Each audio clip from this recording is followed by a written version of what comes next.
아들을 아버지가 목사로 데리고 오겠다라고 하는 그 아들은 아버지가 보호해야 될 대상입니다. 세상 밖에 놓으면 금방 죽기 때문에.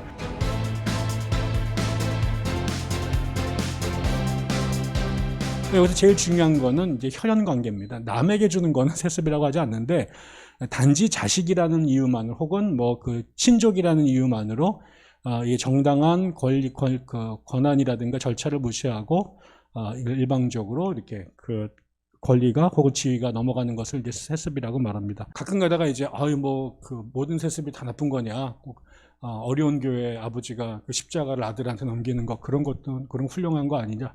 훌륭하죠. 그러나 그런 걸 본 적이 없습니다, 우리가. 근데 그런 경우는 거의 있긴 있겠습니다만 거의 예외적인 것이고, 대부분은 매우 영향력이 큰 교회, 규모가 큰 교회, 아까 음파교회도 뭐 1년에 50억 이상의 예산이 있는 이런 교회들이 주로 세습을 이제 강행을 해왔던 게 현상입니다.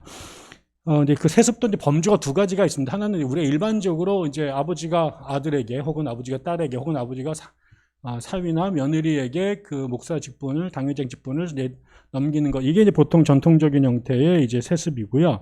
일반 세습이라고 말할 수 있습니다. 그런데 거기에 이제 그거 외에 이런 게 이제 법으로 금지가 되니까 이제 톰과 제리의 싸움이 벌어지기 시작을 했고, 그래서 이 교단의 법을 혹은 사회가 말하는 통념을 피해가면서 세습을 하기 위한 매우 창의적이고 그 다음에 상상력이 풍부한 그 세습 방법들이 이제 끊임없이 개발되어 왔죠. 예.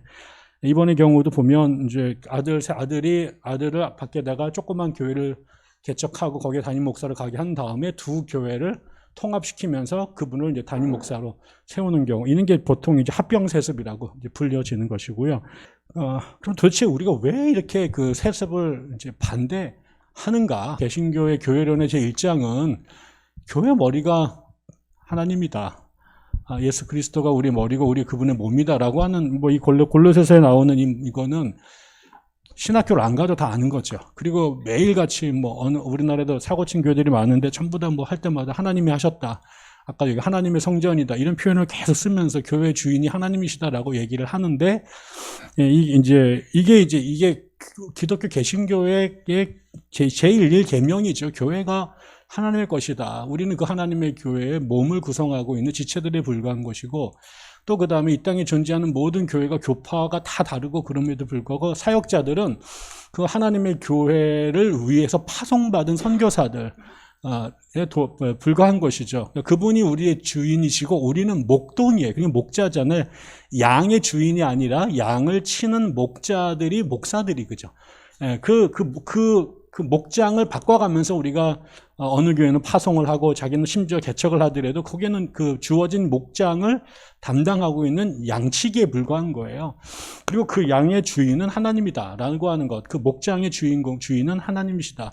라는 게 이제 교회의 교회됨의 가장 중요한 그 명제인데, 이거 자체를 자기 스스로가 거부하는 것이고, 또 하나는 교회는 공교회, 우리가 그 카톨릭 처치라고 하는 거, 이게 로마 카톨릭 교회 말고 우리가 초창기에 그 뭐 니케아부터 내려왔던 교회에 대한 기본 개념, 우리 모든 이 땅에 있는 모든 교회는 그 초기에 있는 7번, 8번의 그 세계 공의회에서 결정된 사항을 우리 신학의 뼈대로 토대로 삼고 있습니다. 제일 중요한 건 교회는 뭐냐? 하나의 거룩한 사도적 보편적 교회예요. 우나 상툼 아포스톨리카 카톨리카. 하나의 거룩한 사도적 보편교회. 이 전 세계에 있는 교회는 하나의, 그런 의미에서 우리가 공교회라고 하는 말을 쓰는 거거든요. 그런데 우리나라의 불행히도 미국형 교파주의가 들어왔습니다. 그래서 들어올 때도 온갖 교회들이 각 교파별로 선교사들을 보내고, 그러니까 이게 또 뭐 교단의 통제가 약하고 이러다 보니까 목사님들이 각각 속한 교회에서 자체적으로 거기다 또 위에 교단의 별다른 도움도 없이 혼자 고생하면서 목회를 하다 보니까 이제 이 보편성 혹은 공공성이라는 개념들이 한국 사회에 매우 약하고 그냥 개인이 만든 또 하나의 종교적 비즈니스라는 생각들을 하게 되는 거죠. 또 하나 중요한 것은 땅끝까지 이르러서 주의 제자들을 선포하고 교회를 세우는, 이게 이제 우리에게 주어진 그 위대한 사명인데, 이게 선교적 사명이 교회가 존재하는 아주 중요한 목적이잖아요.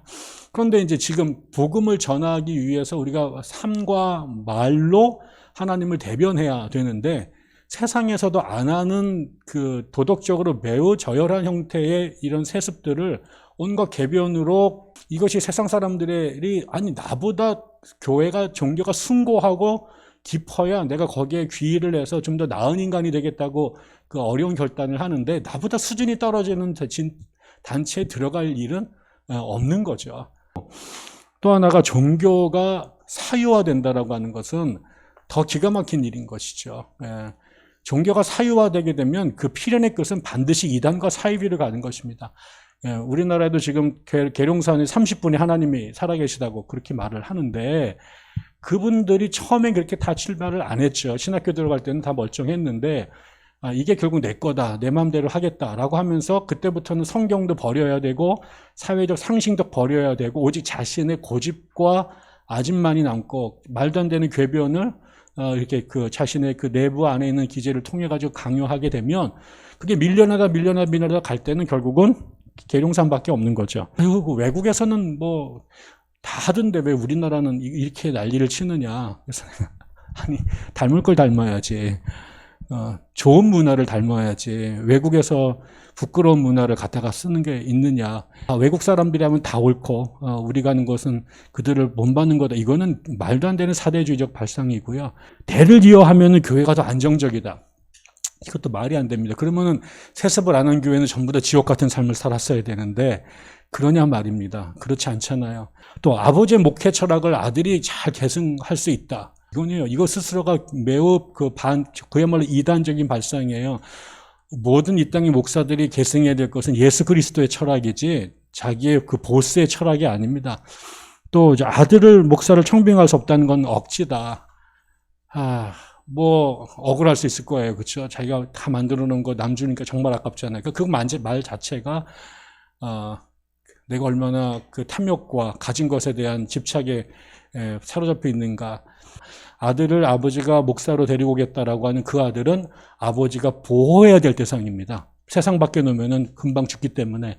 그래서 그 사람은 보호의 대상이지. 그래서 격리해야 되고 옆에서 약 먹여가지고 잘 봉급해야 될 대상이지. 그 엄청난 교회를 운영하도록 만드는 최종 결정자에 두는 것은 교회에 대한 아버지의 마지막 저주다. 내가 평생 일한 교회를 말아먹겠다고 하는 아버지의 꼼수다. 이거는 절대로 있으면 안 된다. 라고 생각이 듭니다.